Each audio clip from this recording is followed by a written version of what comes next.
8:35 en el territorio continental ecuatoriano, buscando la verdad y abogando por la unidad nacional en pro de la paz y la seguridad en el Ecuador. Ojalá llegue la sensatez, la cordura, la responsabilidad para evitar que siga creciendo estos hechos vandálicos y terroristas que se reflejan en el Ecuador. Queremos dar la bienvenida al arquitecto Fernando Carrión, académico catedrático de Flaxo e investigador. Lo invitamos, dado sus amplios conocimientos también en el tema del fútbol ecuatoriano. Hoy Portal Primicias publica cómo el crimen organizado busca incidir en el fútbol ecuatoriano, de Naranja Mecánica a Exapromo. En los últimos 21 meses, dice la información, casos judiciales, declaraciones e investigaciones apuntan al fútbol profesional ecuatoriano por supuestos nexos con el crimen organizado. Una pista relaciona las apuestas deportivas con los gángsters, brazo armado de los choneros en Esmeraldas, según el portal Primicias. ¿Cómo ve esta situación? ¿Es nuevo? ¿En qué condiciones? ¿Cómo ha venido incidiendo? Muy buen día, Fernando. ¿Qué tal, Miguel? Buen día. Un saludo cordial a toda la amplia audiencia que tienen. Sí, bueno, miro con mucha preocupación esta nueva expresión en el fútbol de todo lo que significa la ilegalidad. En este último mes aproximadamente han sido asesinados tres futbolistas, 2 en Manta y 1 en Esmeraldas. Y por la información que se ha difundido, pues esto estaría vinculado de una u otra manera a las apuestas, que incluso pues tienen un marco jurídico específico que les impide entrar de esta forma. Ya hay 2 clubes que este rato están siendo investigados por parte de Fiscalía. Se ha hecho el ingreso a las propias oficinas para ver la información que se pueda detectar ahí para encontrar alguna relación.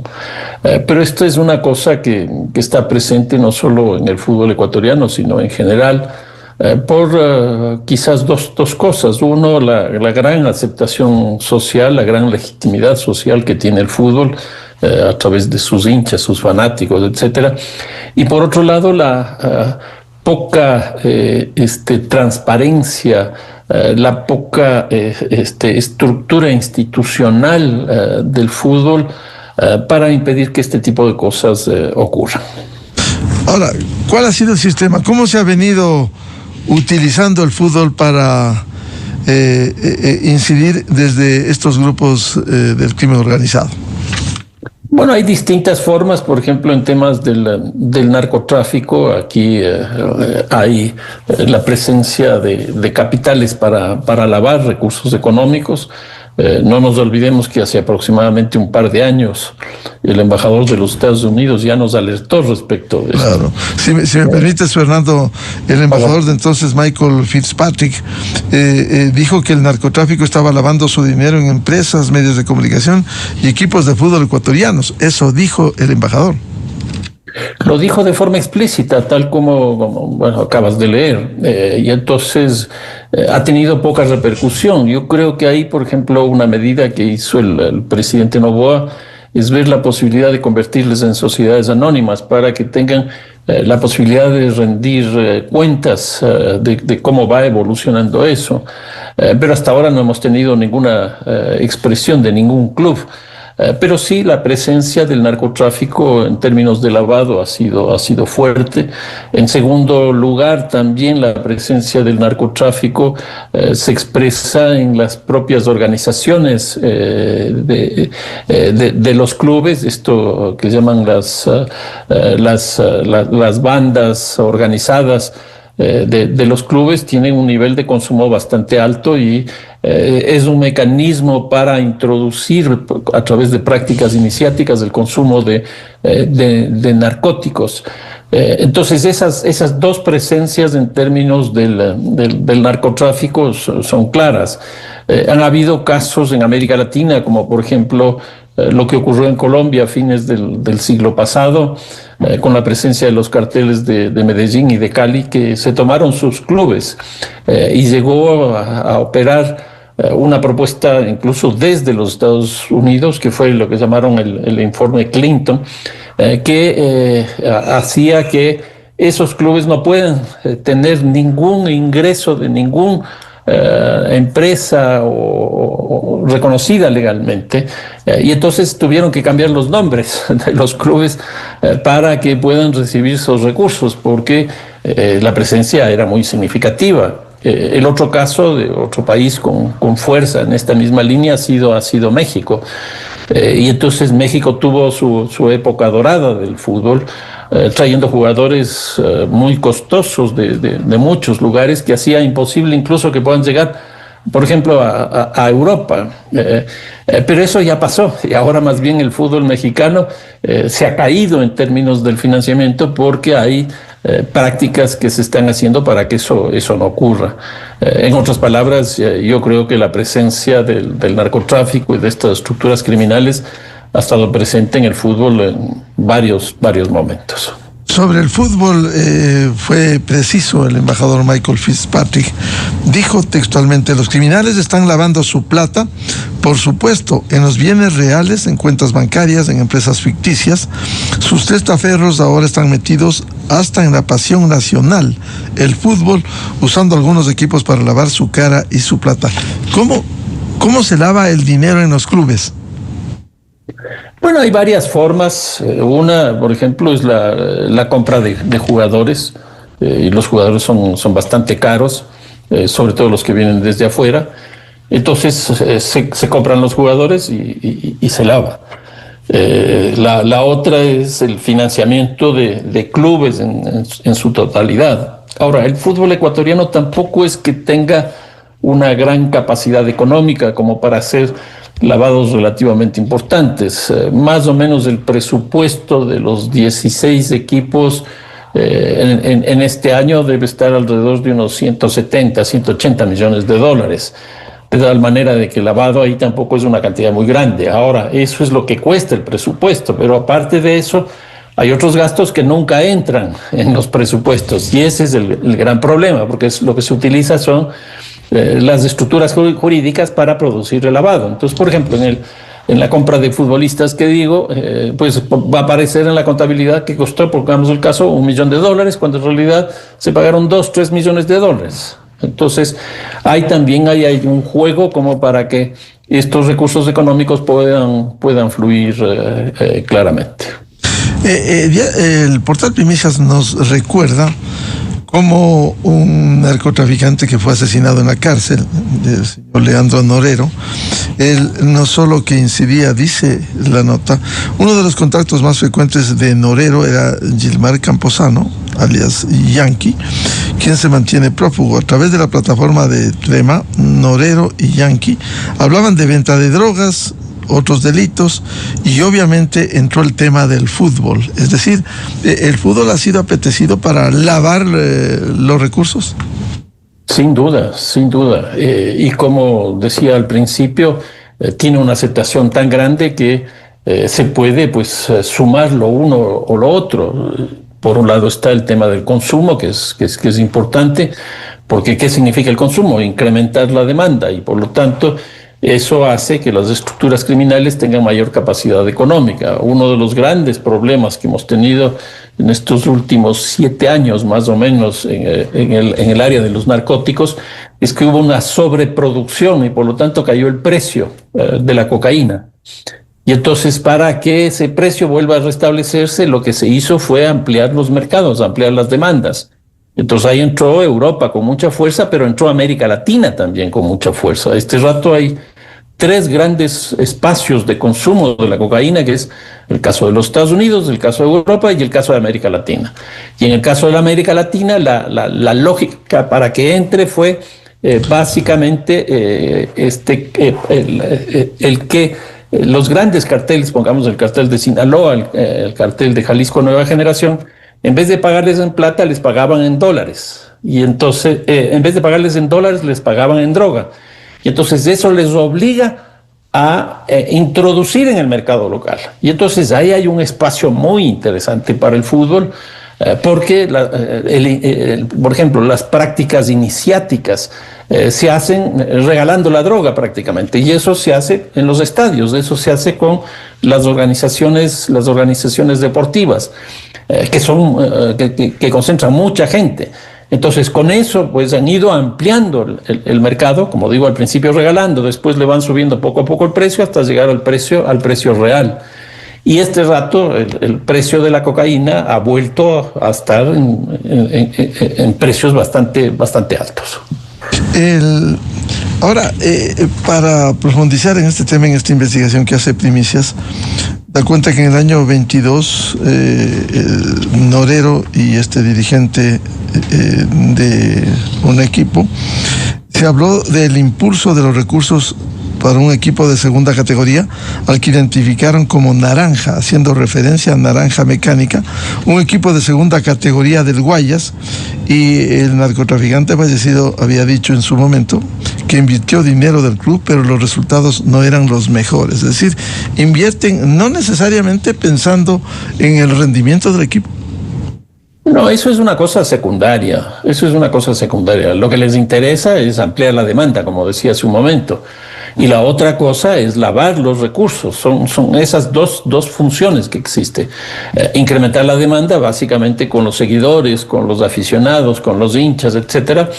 Y el lavado, pues como decía hace un momento, financiando el club y financiando ficticiamente, porque lo que señalaba también, la compra de un jugador que vale $1 millón, pagan $3 millones. Y entonces con eso tienen 2 millones que quedan lavados para el manejo de sus propios intereses. Ahora, ¿cuál es el procedimiento? ¿Cómo logran lavar dinero, Fernando? Que contratan, decía, la contratación de jugadores, por ejemplo, vale 200,000, 300,000. ¿Cómo negocian? ¿Cómo le entregan al jugador? ¿Cómo le aportan al equipo? ¿Entra al sistema financiero? ¿Cómo funciona esto? Lo que ocurre es que hay toda una trama allá atrás. En general, uno podría decir que hay dos clubes, el uno que compra y el otro que vende. Pero entre uno y otro tenemos los famosos empresarios.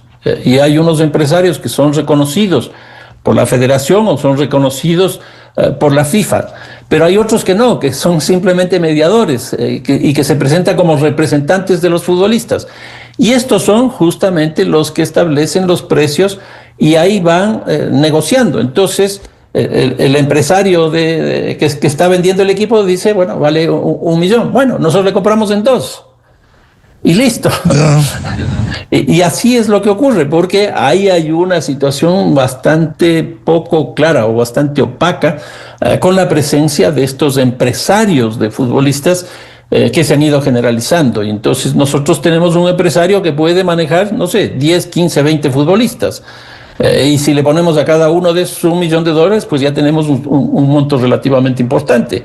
Y si hablamos de futbolistas incluso de fuera del país, pues la cosa es distinta. Y ahí tenemos también ya lavados de recursos, no solo en territorio ecuatoriano, sino fuera del territorio ecuatoriano, bajo este tipo de prácticas que se van generalizando. Ahora, en ese ejemplo, si lo compran, dice $1 millón y le pagan 2 millones, ¿cómo se negocia eso? ¿Cómo se paga? ¿Cómo se formaliza? ¿Cómo se va al banco y dice, este jugador vale 2 millones? ¿Y se hace el cheque o no sé cómo?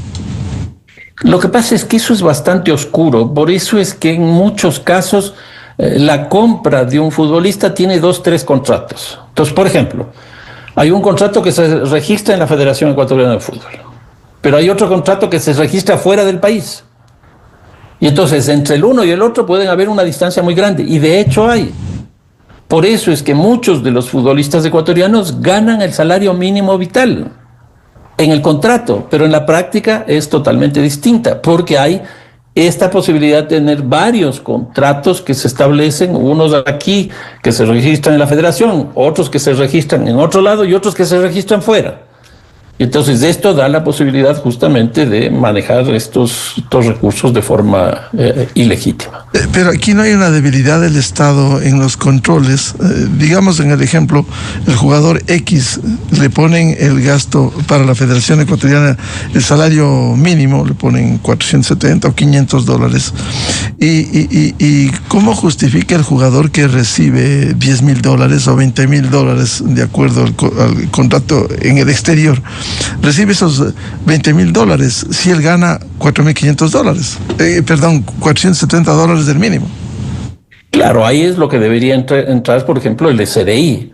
Ahí es lo que debería entrar el WAFE, la WAFE, justamente para hacer un seguimiento. O sea, usted tiene una vida de $400 porque está recibiendo $400. Claro, y el futbolista tiene una Ford 150 4x4, o sea... ¿Cómo? O simplemente en la cuenta bancaria, o la vivienda, o el vehículo. Ahora, en muchos casos también los vehículos ni siquiera están a nombre de ellos, porque son parte de esta cosa de los derechos de imagen, donde también hay la posibilidad del ingreso de estos recursos económicos poco claros, ¿no? Ahora, esto incluso, esta vinculación con el crimen organizado ha cobrado la vida. En este reportaje de Primicias da cuenta, por ejemplo, en Esmeraldas, que funciona entre amenazas y asesinatos. El 19 de septiembre último, Jonathan González, jugador del club 22 de julio de la Serie B, afincado en Esmeraldas, fue asesinado con un disparo en la cabeza. ¿Tendrá que ver esto con el funcionamiento? Bueno, en el caso ese específico, que lo señalé al principio, se dice que tiene mucho que ver con apuestas. Incluso él había recibido amenazas, y no solo él, su madre también había recibido amenazas. Probablemente una de las apuestas era que él tenía que hacer tal jugada, porque hoy día las apuestas ya no solo es por el resultado, no es que va a ganar tanto sobre tal equipo. Claro, o que hay que dejarse ganar, por ejemplo, que falle un penal. O sea, sí, pero por ejemplo, Miguel, se apuesta si va a haber o no va a haber un penal. Y entonces ahí también entran los árbitros. O si va a haber una expulsión o no va a haber una expulsión. Todo eso se apuesta. Entonces, por ejemplo, al jugador X se apuesta de que lo van a expulsar. Y tiene que hacerse expulsar. ¿Por qué? Porque va a recibir por esa expulsión una cantidad de recursos X. Entonces, por ejemplo, en el caso del jugador de Esmeraldas, algo de eso puede haber ocurrido y él no se prestó. Por eso las amenazas a él, las amenazas a su madre, pues y el asesinato que lo cometieron. Una semana antes, tuvimos exactamente lo mismo con 2 jugadores en Manta, que también fueron asesinados en la víspera de un partido que tenían, en este caso con el Deportivo Quito, justamente en Manta. Claro, y esto es un seguimiento que hacen seguramente los grupos criminales organizados, porque en el caso de Jonathan González en Esmeraldas, 2 semanas antes, asaltantes balearon el carro de González, dice la información, y su madre recibió amenazas por teléfono. Es decir, ya es un caso que lo tienen en la mira y depende del comportamiento en la cancha. Exactamente. Y no es una cosa de un día para otro, sino que ya tiene que ser un comportamiento que ocurra durante un cierto tiempo. Y es una persona que ya tiene que saber todas las cosas que establecen estas apuestas. Esto que decía, en tal minuto tiene que pasar tal cosa, tiene que haber un penal, tiene que haber una persona expulsada, tiene que haber un córner, etcétera. Y entonces esa persona tiene que estar al tanto de todo eso para que esos hechos puedan producirse y de esa manera las apuestas puedan realizarse. Por eso digo, ya no es solo apostar porque va a ganar tal equipo o que va a ganar tal equipo por una diferencia en tantos goles, sino un conjunto de hechos que van a ocurrir dentro del partido y todo eso se apuesta y son ingentes recursos económicos. Esto significa que hay la mafia en el fútbol, Fernando, porque siguiendo con Esmeraldas, hace 3 años, el 5 de noviembre del 22, en los exteriores del estadio Folke Anderson fue asesinado Arturo Manaced, dirigente y coordinador del club Vargas Torres, otro equipo que nació en la 2ª categoría. Yo creo que todo eso está conectado. Y el caso de Esmeraldas es muy llamativo, porque la mayoría de los futbolistas de gran éxito que hemos tenido en este siglo dentro de este deporte multitudinario proviene de Esmeraldas, pero no tiene equipos. Y probablemente no puede tener equipos justamente por este tipo de prácticas que hace que no haya dirigencia, que no haya la posibilidad de institucionalizar los procesos, porque están muy penetrados. No hay que olvidarse que Esmeraldas es una de las provincias donde el narcotráfico está presente con mucha fuerza y donde la tasa de homicidios también tiene es un lugar bastante fuerte. Ahora, estas negociaciones, quisiera para que lo comente Fernando, el caso del Vargas Torres dice que ascendió, en el 2024 ascendió a la Serie B, en junio de 2025, este año se anunció que la parte mayoritaria del club fue vendida a un grupo inversor en Santo Domingo, por lo que desde el próximo año este club jugará en la provincia Sáchila como Deportivo Santo Domingo. ¿Estas son las negociaciones oscuras? Yo creo que sí, va un poco en la línea de lo que decía hace un momento, es decir, Esmeraldas no puede consolidar un equipo de fútbol, y entonces ahora vende los derechos de ese equipo, que ya tiene una historia incluso ahí en la provincia, lo vende para que se juegue en otra provincia, y en este caso, que yo no conocía, incluso con otro nombre. Entonces, obviamente ahí uno tiene que pensarlo bastante respecto de cómo se están produciendo estas transacciones y a qué obedecen, ¿no? Ahora, esto no solo va con la actuación de los jugadores y de los dirigentes, en las apuestas, Fernando, y la vinculación al crimen organizado, se revela que estructuras de manipulación de resultados que involucran a equipos de la Serie B del Ecuador y a jugadores. ¿Cómo inciden las apuestas? No, definitivamente. Por eso es lo que se ha prohibido las apuestas, porque hoy día es un elemento que decide muchísimos resultados. Incluso hay un equipo en primera categoría este rato que está bajo observación, porque es inexplicable lo que ha pasado en algunos resultados de sus partidos. Y entonces eso está produciendo una cantidad de inseguridades dentro del fútbol ecuatoriano, porque está presente sin duda. Y una cosa es el lavado, como veíamos hace un rato, y otra cosa es el de las apuestas, que incluso esas apuestas también puede estar permeado por el tema del narcotráfico. Ahora, grave, uno ya iría al fútbol sin saber qué va a pasar realmente si gana un equipo o otro equipo, o empatan en una acción amañada. Dice en este reportaje, uno de los encuentros fue el disputado entre Gualaceo y Chacaritas en segunda. El informe incluye videos, el informe que hizo Stats Perform, empresa británica. El informe incluye videos de los goles, un audio donde se habla de amañado, capturas de pantalla de un grupo de Telegram en el que se invita a apostar por un marcador final de 3-2, que terminó siendo el resultado del partido, y un mensaje anónimo en el canal de denuncias de la Liga Pro. Sí, bueno, esos son los dos equipos que señalaba hace un momento que están siendo investigados por Fiscalía, porque hay un conjunto de evidencias que estarían mostrando aparentemente este vínculo. Vamos a ver qué es lo que sale de la investigación que se está haciendo, y creo que si es que es una cosa que se confirma, yo creo que la decisión debería ser muy firme. A mí me parece que esto de las apuestas deportivas no debería estar presente bajo ningún punto de vista en los torneos nacionales de fútbol, por los problemas que no solo que estamos viendo, sino que siempre se han visto, y no solo aquí, sino en general. Y eso tiene que estar prohibido, porque si no el fútbol termina siendo una práctica totalmente distinta a lo que originalmente es. Se ha llegado a tal nivel de corrupción también en los clubes, porque se cita que una persona de la dirigencia de Gualaceo y ex miembro de la dirigencia de Chacaritas reveló que en este segundo club había un grupo de jugadores que hacían malas cosas, es decir, ya están comprometidos, ya no pueden pensar en la ganancia, en subir de categoría, sino ya en lo que debe pasar en la cancha con estos dineros. Eso es lo que pasa. O sea, ya desaparece el deporte, desaparece el juego, desaparece el club, desaparece el torneo, etcétera, etcétera. Y ahora simplemente por razones económicas yo estoy dependiendo de lo que estos juegos, estas apuestas estén planteando. Y eso es lo que yo pienso dentro de la cancha. Ya no pienso en que me metan o no me metan, que yo meta un gol o que que impida que entre un gol, sino que en tal minuto tiene que pasar tal cosa. O que el resultado, como ahí se dice, tiene que ser 3-2. Entonces, para que eso ocurra, pues tengo que hacer un penal o qué sé yo, cualquier cosa. El fútbol desaparece, ya el deporte no existe, sino que es básicamente una práctica ilegal que ya no tiene ningún sentido en términos deportivos, en términos del juego. Ahora, esto se ha extendido, el caso que citaba Fernando Carrión de Manta.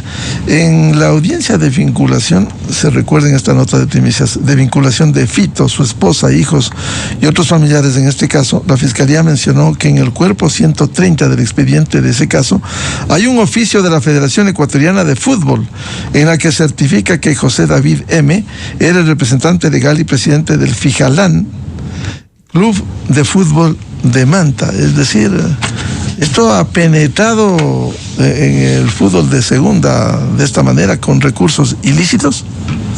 Sin duda, y con una fuerza muy grande. O sea, ahora estamos viendo prácticamente 3 provincias. El caso de Manta con dos homicidios, el caso de Esmeraldas con 1, y el caso de Pichincha con estos 2 clubes que se acaban de señalar. Yo creo que si eso está en estas 3 provincias, debe estar en muchas más, y por lo tanto debe haber penetrado en el fútbol en su totalidad. Y el papel de las federaciones de fútbol, la Federación Ecuatoriana de Fútbol, ¿cuál es el papel? Solo bueno, uno tendría que preguntarse el papel del Estado y el papel de la propia organización del fútbol ecuatoriano. Por ejemplo, esto que les decía, los contratos se hacen una parte con el reconocimiento de la Federación Ecuatoriana de Fútbol, pero otra parte se hace afuera y ahí no hay ningún control.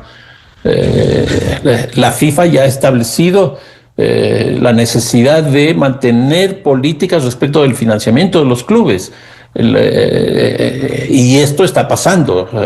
En el caso de Europa, por ejemplo, es para que los clubes no financien con más recursos de los que pueden adquirir, de los que pueden tener.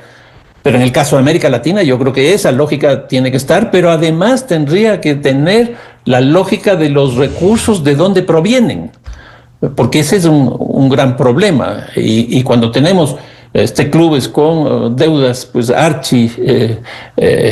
muy grandes, pues es necesario que la federación, que la Liga Pro, etcétera, entren a regir todas estas cosas que están pasando para que justamente recuperemos la lógica del deporte, la lógica del juego y descartemos todas estas cuestiones de carácter ilegal. Ahora, es un caso pequeño en el Ecuador. Uno solo escucha o lee que también hay mafias en la FIFA, o sea, la Federación Internacional de Fútbol Asociado en FIFA. ¿Será que hay mafias también que controlan eso? No, sin duda. O sea, el Mundial del Qatar lo que hizo fue nada más ni nada menos que comerse a los 10 presidentes de las federaciones de la Conmebol. Entre esas, el presidente de la Federación Ecuatoriana de Fútbol. Y también estuvo el presidente de la FIFA. ¿Por qué? Porque hay una serie de prácticas ilegales. Entonces, perdón, ¿Luis Chiriboga? Exactamente. Sí. Y es uno de los 10, porque salieron todos los presidentes de las federaciones, de las 10 federaciones nacionales. Y lo mismo pasó con el presidente de la FIFA, que también tuvo que salir. Y fue removido. El caso de Michel Platini, recordará también que estuvo en la FIFA y que recibió dinero. Pero Platini estuvo más bien en la europea, no en la FIFA. Pero el voto de él fue de alguna manera determinante. Decían que recibió $1 millón. Sí, pero incluso para el Mundial de Qatar se hablaba de que Francia como país también hizo cosas para que se realice en Qatar el Mundial. Entre otras cosas, pues vender armamento a Qatar como parte de esa situación. Es que el fútbol, Miguel, maneja muchísimos recursos económicos, y no solo recursos económicos, sino que hay muchísima gente que está atrás de eso. Y las prácticas institucionales son francamente muy, muy frágiles, muy, muy débiles. Bien, muy ilustrativo, muchas gracias. Para hablar también del tema de la incidencia del crimen organizado en el fútbol ecuatoriano. A Fernando Carrión, muchas gracias la atención a la revista de Opinión Democracia. No, muchísimas gracias, Miguel. Un saludo cordial. Muy amable. Con esto cerramos la jornada de entrevistas y debates, la opinión diversa y libre en la revista de Opinión Democracia, a través de XFM, Democracia M y Democracia TV. Les recomendamos, ya vienen XFM, Show de la Papaya. Y a los miles de seguidores de la revista de Opinión Democracia, les deseamos un feliz miércoles a todos. Confiemos en mejores días para este querido país que necesita sensatez, paz, cordura, respeto, no más violencia, no más vandalismo, no más actos terroristas. Muy buen día. Desde 1984 con Gonzalo Rosero, la revista de Opinión Democracia. Siempre líderes, siempre confiables. Enseguida regresa